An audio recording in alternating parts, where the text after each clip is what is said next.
నమస్కారం వార్తలకు స్వాగతం. ముందుగా ముఖ్యాంశాలు.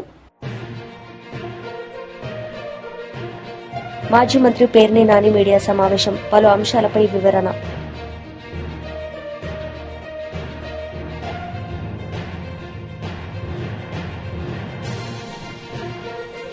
మాజీ మంత్రి జగదీష్ రెడ్డి మీడియా సమావేశం, పలు అంశాలపై వివరణ.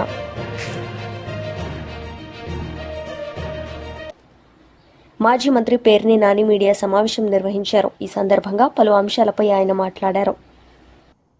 ఇవాళ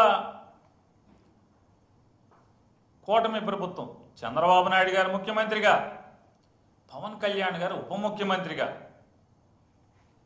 కేంద్ర ప్రభుత్వ ఒత్తాసుతో, మోడీ గారి అండదండలతో ఏర్పడినటువంటి ఈ ఘనమైన ఆంధ్రప్రదేశ్ ప్రభుత్వం ఇప్పటి వరకు చేసినటువంటి అప్పు ఏంటయా చూసుకుంటే, సరాసరి రాష్ట్ర ప్రభుత్వం చేసినటువంటి అప్పు 1,03,000 కోట్ల రూపాయలు. ప్రభుత్వం సరాసరి తెచ్చినటువంటి అప్పు 1,03,000 కోట్ల రూపాయలు. ఈ 1,03,000 కోట్ల రూపాయలు కాకుండా వివిధ కార్పొరేషన్ల ద్వారా తెచ్చినటువంటి అప్పు 44,000 పైచిలకు కోట్ల రూపాయలని రాష్ట్ర ప్రభుత్వ కార్పొరేషన్ల ద్వారా అప్పు తేవటం ద్వారా మొత్తం వీళ్ళు చేసినటువంటి అప్పు 1,47,000 కోట్ల రూపాయలు పైబడి.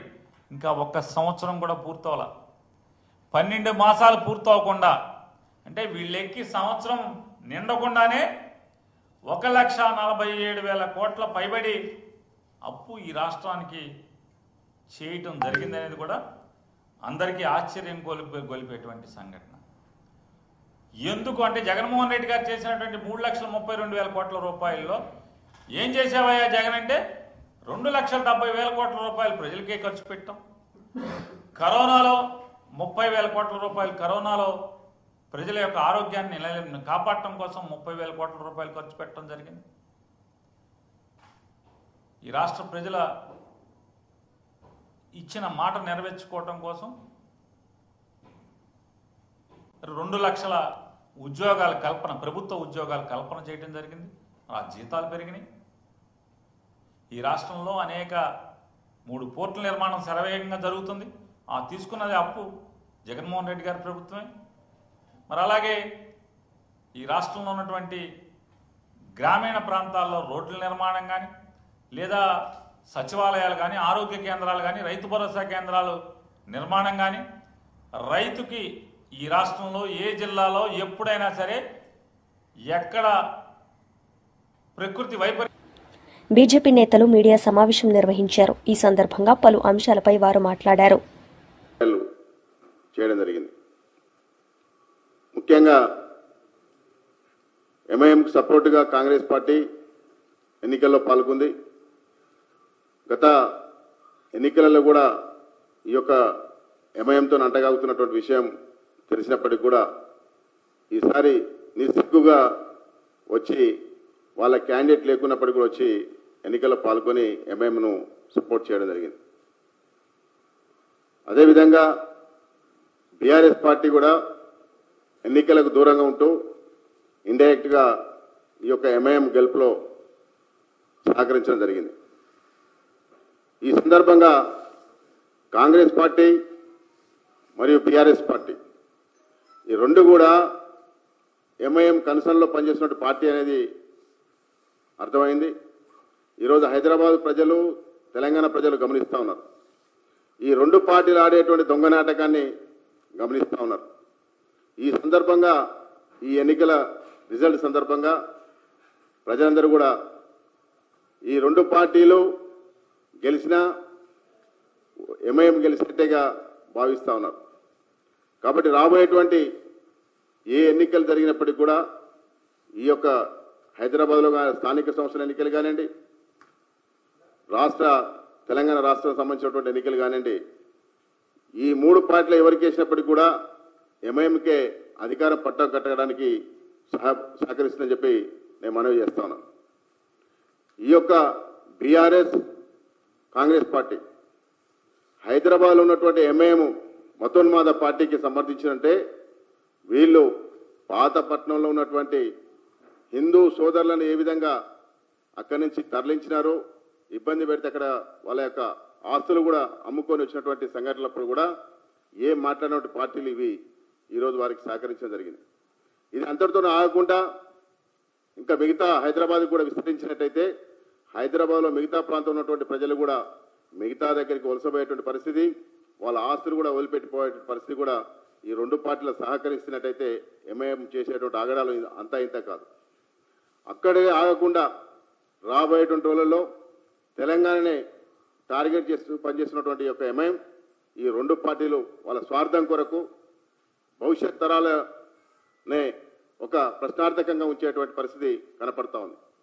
వాళ్ళ సొంత కుటుంబ పార్టీలు ఈ మూడు కూడా వాళ్ళ సొంత ఆస్తులు పెంచుకొని వాళ్ళ అధికార దహంతో చేస్తున్నటువంటి పని కారణంగా ఇక్కడ హైదరాబాద్లో శాంతియుతంగా జీవించలేని పరిస్థితులు కూడా రాబోతూ ఉన్నాయి. కాబట్టి ఇప్పటికే నేను హైదరాబాద్ ప్రజలను, తెలంగాణ ప్రజలను కోరుతా ఉన్నాను, ఈ మూడు పార్టీలు కలిసి ఆడేటువంటి నాటకాన్ని ఈ మూడు పార్టీలు తమ స్వార్థం కొరకు అహంకారంగా పనిచేసినటువంటి పార్టీలు తమ రాజకీయ అధికారం కొరకు ఏదైతే పొత్తు పెట్టుకొని ఈరోజు ఎలక్షన్లో ముందుకు వచ్చినారో అర్థం చేసుకొని రాబోయేటువంటి రోజుల్లో మన భవిష్యత్ తరాలకు ఒక మంచి హైదరాబాదు, తెలంగాణ ఉండే విధంగా మనం ఆలోచించాలని చెప్పి నేను కోరుతా ఉన్నాను. ముఖ్యంగా బీఆర్ఎస్ పార్టీ సంబంధించిన రాష్ట్ర నాయకులు ఈ యొక్క ఎన్నికలకు దూరంగా ఉండాలని చెప్పి పిలుపునిచ్చిన దాన్ని ప్రజాస్వామ్యంగా రాజ్యాంగబద్ధంగా వ్యతిరేకంగా మాట్లాడినటువంటి సంఘటన కూడా మనం చూస్తున్నాం. దాన్ని ఎలక్షన్ కమిషన్ కూడా కంప్లైంట్ చేయడం జరిగింది. కాబట్టి రాబోయేటువంటి రోజుల్లో ఈ యొక్క బీఆర్ఎస్ పార్టీ, కాంగ్రెస్ పార్టీ సంబంధించిన ప్రతినిధులు తిరిగి ఏ ఎన్నికలకు ముందుకు వచ్చినప్పటికీ కూడా నిలదీయాల్సిన అవసరం ఉందని చెప్పి నేను ప్రజలకు విజ్ఞప్తి చేస్తూ అందరికీ ధన్యవాదాలు తెలియజేస్తాను.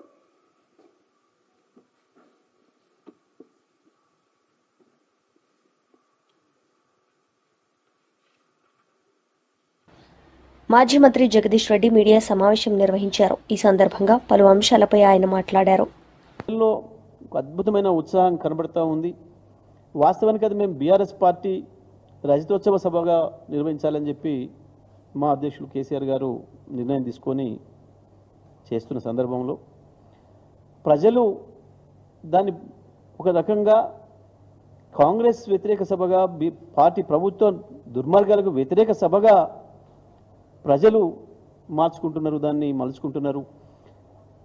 కాంగ్రెస్ పార్టీకి ఏదైతే ఓటేసి మేము అధికారంలోకి తెచ్చినామని భావించినరో అటువంటి వాళ్ళు ఇంకెక్కువ కసితోని మేము తప్పు చేసినాం, కేసీఆర్ను దూరం చేసుకొని కేసీఆర్ నుంచి విడిపోయి మేము ఆగమైపోయినాం, కాంగ్రెస్ మాటలు నమ్మి అని చెప్పి భావిస్తున్న వాళ్ళు ఎవరైతున్నారో వాళ్ళు ఎక్కువగా ఈ సభకు రావడానికి, స్వచ్ఛందంగా రావడానికి సిద్ధపడుతున్నారు. అనేక చోట్ల మాకు సమాచారం కూడా ఇస్తున్నారు. సార్ మేమే వస్తాం, స్వచ్ఛందంగా వస్తామని చెప్పి అది నెమ్మదిగా అసలు గ్రామాలలో ఒక పండగ వాతావరణాన్ని సృష్టిస్తూ ఉంది. ఏ రాజకీయ పార్టీకి కూడా ఎటువంటి ఆదరణ రాలేదు గతంలో. వాస్తవానికి ఈ దేశంలో అనేక రాజకీయ పార్టీలు ఉన్నాయి, మేమే కొత్త వాళ్ళం, మాకంటే పాతయి 40-50 ఏళ్ళ ఇండస్ట్రీ, 70 ఏళ్ళ ఇండస్ట్రీ, మేము 140 ఏళ్ళ ఇండస్ట్రీ అని చెప్పుకుంటున్న పార్టీలు చాలా ఉన్నాయి. చాలా పార్టీలు చాలా సభలు చేసుకున్నాయి. కానీ ఏ పార్టీ సభ కూడా ప్రజల్లో చర్చకు దారి తీయలేదు. కానీ ఒక బీఆర్ఎస్ పార్టీ, కేసీఆర్ గారి పార్టీ నిర్వహిస్తున్న సభకే ఆ ఆదరణ వస్తూ ఉంది. గత చరిత్ర చూసుకున్నప్పుడు కూడా మేము పెట్టిన సభలే ఇప్పటి వరకు భారతదేశంలో రికార్డుగా ఉన్నాయి. మేము పెట్టిన సభని ఇంకొక సభ ఇంకోటి రికార్డు బ్రేక్ చేసుకుంది మేమే చేసుకున్నాం తప్ప ఇంకెవరితో కూడా కాలేదు. ప్రజల యొక్క స్వచ్ఛంద భాగస్వామ్యం, బీఆర్ఎస్ పార్టీకి, గులాబీ జెండాకు ఆ రకమైన ఆదరణ ఉంది. గతంలో సభ్యత్వ నమోదు సందర్భంలో చూసినప్పుడు కూడా మా పార్టీ సభ్యత్వం కావాలని చెప్పి ప్రజలు వచ్చి ఇళ్లలో అడిగి, గులాబీ జెండా కప్పుకున్న వాళ్ళు కనబడితే అడిగి నాకు సభ్యత్వం కావాలని చెప్పి తీసుకున్న సందర్భాన్ని చూసినాం. రోడ్డు పైన బెంచి కుర్చేసుకొని కూర్చుంటే సీరియల్లో నిలబడి సినిమా టికెట్లకు వచ్చినట్టుగా నిలబడి సభ్యత్వం తీసుకున్న సందర్భం కూడా ఒక టీఆర్ఎస్ పార్టీకి సొంతం. మరి ఆ పద్ధతుల్లో ప్రజల్లో ఆదరణ వస్తుంది. ఇవాళ చర్చ, గ్రామాలలో చర్చ బ్రహ్మాండంగా జరుగుతూ ఉంది.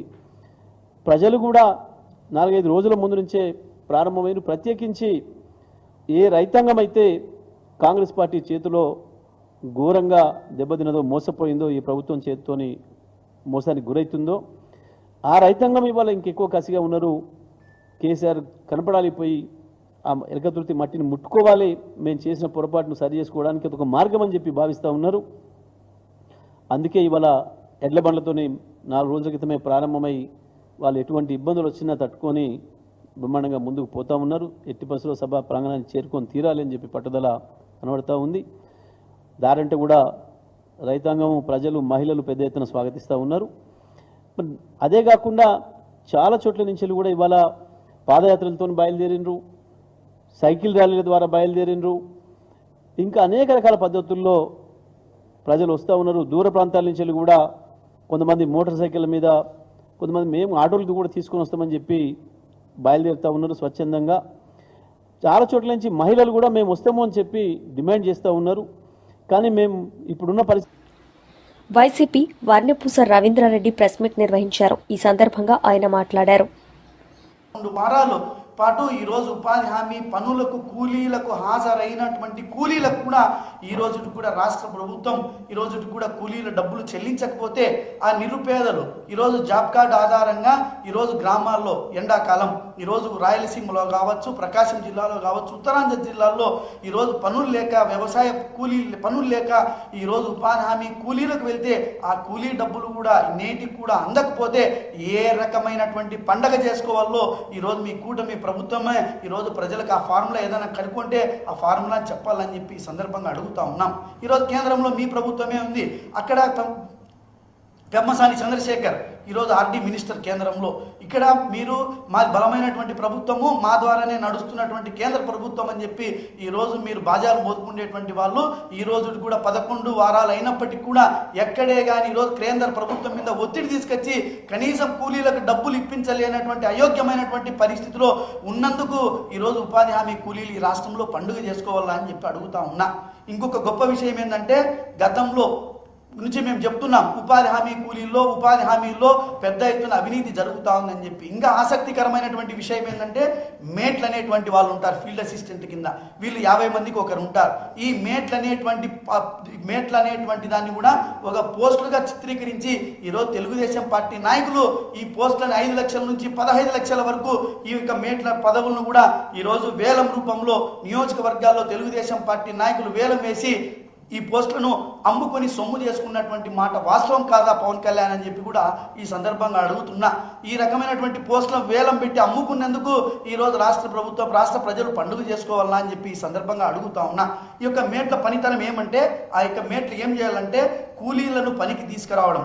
మేట్ల యొక్క పని, ఆ మేట్ అనేటువంటి వ్యక్తి కూలీలను పనికి తీసుకురావడము, ఆ కూలీలకు అటెండెన్స్ వేయడం. మేట్లు అనేటువంటి పదవులు తెలుగుదేశం పార్టీ నాయకులు అమ్ముకుంటారు ద్వారా ఈరోజు గ్రామాల్లో ఉన్నటువంటి జాబ్ కార్డు హోల్డర్స్తో ఆ కార్డులన్నీ కలెక్ట్ చేసుకుని మీరు ఏ పనులకు రావాల్సిన అవసరం లే, మీకు వారానికి 500 నుంచి 300 నుంచి 500 రూపాయల మధ్యలో మేము చెల్లిస్తాం, ఆ కార్డులన్నీ మాకు ఇవ్వండి అని చెప్పి ఆ మేట్లన్నీ కూడా ఆ కార్డులు కలెక్ట్ చేసుకుని దొంగగా సంతకాలు అటెండెన్స్ వేసుకొని ఆ డబ్బంతా కూడా డ్రా చేసుకొని ఈరోజు గ్రామాల్లో నిజమైనటువంటి జాబ్ హోల్డర్స్ అందరికీ కూడా ఈరోజు నెత్తిన ఈరోజు చేతులు పెడుతున్నందుకు, ఈరోజు ప్రజల నెత్తిన శటకోపం పెడుతున్నందుకు ఈరోజు పండుగ చేసుకోవాలన్నా పవన్ కళ్యాణ్ అని చెప్పి అడుగుతా ఉన్నా. ఈ భారతదేశ చరిత్రలో కని విని ఎరుగినటువంటి పద్ధతిలో ఈరోజు ఫీల్డ్ అసిస్టెంట్లు, మేట్లు, అదేవిధంగా ఈరోజు మీకు కావలసినటువంటి మంది మాదిగలకు ఈరోజు ఆ నిధులన్నింటినీ కూడా దారి మళ్లించడానికి తెలుగుదేశం పార్టీ నాయకుల యొక్క కడుపులు నింపేకి ఉపయోగించుకుంటానందుకు ఈరోజు ఇక రాష్ట్ర ప్రజలు పండుగ చేసుకోవాలా అని చెప్పి ఈ సందర్భంగా నేను అడుగుతా ఉన్నా. ఈరోజు యాక్చువల్గా ఏంటంటే మార్చి 30 తేదీకి పాత పనులన్నింటినీ కంప్లీట్ చేసుకొని ఆ యొక్క కూలీ నిధులన్నింటినీ కూడా విడుదల చేసి ఏప్రిల్ 1వ తేదీ నుంచి రాష్ట్ర వ్యాప్తంగా కూడా ప్రతి సంవత్సరం ఆ భారతదేశంలో ఆనవాయితీ ప్రకారం కొత్త పనులు స్టార్ట్ చేయాల. కానీ ఈ రోజుకి కూడా పాత పనులకి పేమెంట్ లేవు, కొత్త పనులకి దిక్కే లేదు. మరి ఏ రకమైనటువంటి పండుగ చేసుకోవాలో పవన్ కళ్యాణ్ ఈ రోజు నువ్వు సమాధానం చెప్పాల్సినటువంటి బాధ్యత ఈ రాష్ట్ర ప్రజలకు, నువ్వు సమాధానం చెప్పాల్సినటువంటి బాధ్యత నీ మీద ఉందని చెప్పేసి ఈ సందర్భంగా నేను తెలియజేస్తా ఉన్నా. అంతేకాకుండా ఈ రాష్ట్రంలో ఉన్నటువంటి దాదాపు 74 లక్షల మంది ఈరోజు జాబ్ కార్డు హోల్డర్స్ ఉన్నారు. దీంట్లో యాక్టివ్ జాబ్ కార్డు హోల్డర్స్ 47 లక్షల మంది ఉన్నారు. మరి వీళ్ళకు పని కల్పించకపోతే వీళ్ళు వలసలు వెళ్ళాలరా? ఈరోజు ఈ రాష్ట్ర ప్రభుత్వం ఈ యొక్క రాష్ట్రంలో ఉన్నటువంటి ఉపాధి హామీ కూలీలను వలసలకు ప్రోత్సహిస్తున్నందుకు ఈరోజు పండుగ చేసుకోవాలా అని చెప్పి ఈ సందర్భంగా అడుగుతా ఉన్నా. ఈరోజు వీళ్ళకు ఎక్కడే కానీ రాష్ట్ర ప్రభుత్వం ఒక చిన్న సంక్షేమ కార్యక్రమం కింద ₹1 నిధులు ఇవ్వడం లేదు. మరి ఈరోజు కష్టపడి పని చేసుకుంటే ఆ పని చేసినటువంటి శ్రామికులకు జీతాలు ఈ రోజు కూడా, కూలీలకు నిధులు ఈ రోజు కూడా ఇవ్వలే. మరి ఈ రాష్ట్రంలో బతకలేనటువంటి నిరుద్యోగుల నిర్భాగ్యులందరూ కూడా ఈరోజు పక్క రాష్ట్రాలకు మీరు తరలి వెళ్ళండి, ఎందుకంటే ఆ నిధులన్నింటినీ కూడా మా కార్యకర్తలకు, మా నాయకులకు దోచిపెట్టుకోవాల్సినటువంటి అవసరం ఉంది అని చెప్పి చెప్పుతున్నందుకు ఈరోజు పండుగ చేసుకోవాలన్నా పవన్ కళ్యాణ్ అని చెప్పి కూడా ఈ సందర్భంగా నేను అడుగుతా ఉన్నా. అంతేకాకుండా ఈరోజు మనం చూసినట్లయితే ఈరోజు వాళ్ళకి తెలుగుదేశం పార్టీ 100 మాదికకు సంబంధించినటువంటి తోకపత్రిక రాసింది. ఉపాధిలో అంబుడ్స్మెన్ ఉన్నట్ట లేనట్ల, ఉపాధి హామీ పథకంలో అవినీతిని నియంత్రించేందుకు ప్రధానంగా పనిచేసేటువంటి అంబుడ్స్మెన్ వ్యవస్థ రాష్ట్రంలో ఉందా లేదా అని ఈరోజు జ్యోతి పత్రికలోని పెద్ద ఎత్తున కథనం రాసింది. ఇది మేము రాసింది కాదు, అదే మా పత్రికలు రాస్తే మీ పత్రికలు కాబట్టి రాసినాయని చెప్పేసి ఈరోజు మీరు పెద్ద ఎత్తున దుష్ప్రచారం చేస్తారు. మీ పత్రికే రాసింది. అదేవిధంగా ఈ రాష్ట్రంలో 8 ఉమ్మడి జిల్లాలు ఉంటే ఈ రోజు కూడా అంబుడ్స్మెన్ల పదవీ కాలం గత ఏడాది జూన్తో ముగిసింది. వారిని తిరిగి కొనసాగించాలంటే పంచాయతీరాజ్ గ్రామీణాభివృద్ధి శాఖ ముఖ్య కార్యదర్శికి వారికి రెన్యువల్ చేయాలి. 9 నెలలు అవుతున్నా నేటికి రెన్యువల్ చేయలేదు, తొలగించడం లేదు. దీంతో వారు విధుల్లో ఉన్నారా లేదా అనేటువంటి పెద్ద సందిగ్ధం ఈరోజు రాష్ట్రంలో నెలకొంది అని చెప్పేసి ఈరోజు పెద్ద ఎత్తున కథనాలు వస్తున్నాయి. మరి ఈరోజు మేము చెప్తున్నటువంటి అవినీతి, పెద్ద ఎత్తున అవినీతి జరుగుతూ ఉంది. ఆ అవినీతిని ఈరోజు అరికట్టాలంటే అంబుడ్స్మెన్ వ్యవస్థని నిర్వీర్యం చేయాలనేటువంటి కుట్రలో భాగం కాదా అని చెప్పి కూడా ఈ సందర్భంగా నేను అడుగుతా ఉన్నా ఈ తెలుగుదేశం పార్టీ ముఖ్యమంత్రి చంద్రబాబు నాయుడిని, అదేవిధంగా పవన్ కళ్యాణ్ అని చెప్పేసి కూడా ఈ సందర్భంగా నేను అడుగుతా ఉన్నా. ఇంకొక దురదృష్టమైనటువంటి విషయం ఏంటంటే ఈరోజు మామూలుగా దేశంలో, భారతదేశంలో ఎక్కడైనా కూడా ఈరోజు పంచాయతీరాజ్ దినోత్సవం అంటే పంచాయతీరాజ్కి అంతో ఇంతో నిధులు ఇవ్వడము. ప్రపంచ మలేరియా దినోత్సవాన్ని పురస్కరించుకుని శ్రీకాకుళం నగరం 7 రోడ్ల కూడలి శుక్రవారం మలేరియా నివారణ సందేశంతో మారుమోగింది. జిల్లా వైద్యారోగ్య శాఖ ఆధ్వర్యంలో నిర్వహించిన అవగాహన ర్యాలీ జనాల్లో మలేరియాపై చైతన్యాన్ని పెంపొందించేందుకు విజయవంతంగా సాగింది.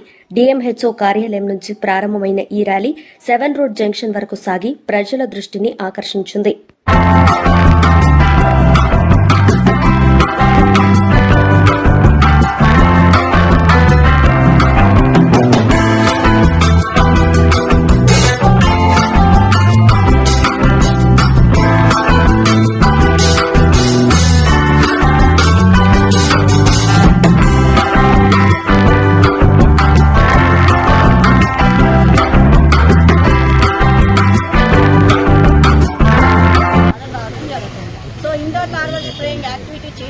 మీ దగ్గరికి మా ఆరోగ్య కార్యకర్తలు వచ్చినప్పుడు మీరు నిరాకరించుకున్న దయచేసి వారికి సహకరించవలసిందిగా మీ అందరి వల్ల నేను విజ్ఞప్తి చేస్తున్నాను. అదేవిధంగా మనకి ప్రస్తుతము ఈ సంవత్సరంలో ఈ మలేరియా నివారణకి end the malaria with reignite, reinitiate and rethink అని చెప్పి మనకి ఒక స్లోగన్ క్రియేట్ చేయడం జరిగింది. ఆ స్లోగన్ ద్వారా కూడా మీ అందరినీ మరొకసారి నేను కోరుతున్నాను. అదేవిధంగా తర్వాత మరి ఈ మలేరియా వచ్చినప్పుడు వెంటనే ఆరోగ్య కార్యకర్తని, అంటే చలి పులుపుతో జ్వరము వచ్చినప్పుడు మీరు ముఖ్యంగా నెగ్లెక్ట్ చేయకుండా, మనకి మలేరియాలో ముఖ్యమైన లక్షణం ఏంటంటే చలి పులుపులతో హై గ్రేడ్ ఫీవర్ వస్తుంది. డిఎంహెచ్ఓ శ్రీకాకుళం జిల్లా మాట్లాడుతున్నాను. ఈరోజు ప్రపంచ మలేరియా దినోత్సవం సందర్భంగా మన జిల్లా వైద్య శాఖ, ఆరోగ్య శాఖ అధికారి గారి కార్యాలయం నుండి మరియు డిస్ట్రిక్ట్ మలేరియా ఆఫీసర్ వారి కార్యాలయం నుండి ఈరోజు మనం ర్యాలీ కండక్ట్ చేయడం జరిగింది మరియు ప్రతిజ్ఞ తీసుకోవడం జరిగింది. ముఖ్యంగా ఈ జిల్లా మలేరియా ప్రపంచ మలేరియా దినోత్సవం అనేది 2003లోనే మనకి WHO అంటే వరల్డ్ హెల్త్ ఆర్గనైజేషన్ వాళ్ళు ప్రపంచవ్యాప్తంగా ఇండియాలో మరి ముఖ్యంగా ఆంధ్రప్రదేశ్లో మలేరియా మరణాలు ఎక్కువగా ఉన్నాయని గమనించి మలేరియా నివారణకు ఏం చర్యలు తీసుకోవాలని బాధ్యతగా ఆలోచించి 2012 ఏప్రిల్ 25 నుండి ప్రపంచ మలేరియా దినోత్సవాన్ని సెలబ్రేట్ చేసుకోవడం జరుగుతుంది. అప్పటి నుండి కూడా ప్రతి సంవత్సరం కార్యక్రమాలు జరిగించడం జరుగుతుంది. అయితే ఇప్పుడు మనకి మన జిల్లా వ్యాప్తంగా మనం తీసుకున్న చర్యల ద్వారా మనకి 2022లో మనకి ఒక 22 కేసులు ఉన్నవి. అది 11 కేసులకి 9 కేసులకి తగ్గుకుంటూ ఈ రోజున మనకి 5 కేసులు లేక 6 కేసులు, ఈ రోజుకి వచ్చి 6 కేసులు మన జిల్లాలో మలేరియా రిపోర్ట్ అవడం జరిగింది. ఈ మలేరియా నివారణకి మన జిల్లా వ్యాప్తంగా తీసుకుంటున్న చర్యలు ఏమున్నాయంటే, లేదు మన ఆంధ్రప్రదేశ్ రాష్ట్రం ద్వారా మన జిల్లా కలెక్టర్ గారి ఆధ్వర్యంలో, మన ప్రభుత్వం వారి ఆధ్వర్యంలో మనం తీసుకుంటున్న చర్యలు ఏమున్నాయంటే మనము గంబూసియా ఫిష్ని నీళ్ళల్లో వదిలిపెడుతున్నాం. ఈ గంబూసియా ఫిష్ ఏం చేస్తుందంటే 5 లక్షల గంబూసియా ఫిష్ మనం వదిలిపెట్టబోతున్నాం. ఈ గంబూసియా ఫిష్ ఏం చేస్తుందంటే ఆ మురుగునీటిలో వదిలినప్పుడు, ఆ నీటి నిల్వల్లో వదిలినప్పుడు అక్కడ ఆల్రెడీ ఎగ్ లార్వా అయిపోయి ఉన్న మలేరియా దోమ యొక్క లార్వాని తినేసి కొత్త మలేరియా దోమ పుట్టకుండా అది నివారిస్తుంది అనమాట. అదే రకంగా మనకి మెడికేటెడ్ నెట్లు కూడా, తర్వాత మనకి ఇండోర్ లార్వల్ స్ప్రేయింగ్ IRS మే నుండి 30వ తారీఖు మే వరకు మనం కండక్ట్ చేయడం జరుగుతుంది. ఈ సమయంలో మీకు ఇండోర్ లార్వా స్ప్రేయింగ్ చేయడానికి మన అధికారులు కానీ మన వైద్య సిబ్బంది కానీ వచ్చినప్పుడు నిరాకరించకుండా, తలుపులు వేయకుండా, ముఖ్యంగా మిద్దెల మీద, అటకల మీద కూడా మీరు ఇండోర్ లార్వల్ స్ప్రేయింగ్ ని యాక్సెప్ట్ చేయవలసిందిగా మీ అందరినీ. వార్తలు ముగించే ముందు ముఖ్యాంశాలు మరోసారి. మాజీ మంత్రి పేర్ని నాని మీడియా సమావేశం, పలు అంశాలపై వివరణ.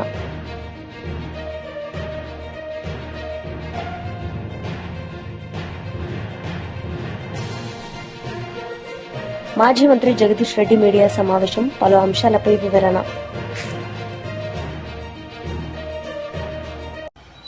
ఈ వార్తలు ఇంతటితో సమాప్తం. తిరిగి ప్రసారమయ్యే వార్తల్లో మళ్ళీ కలుద్దాం. అంతవరకు సెలవు. నమస్తే.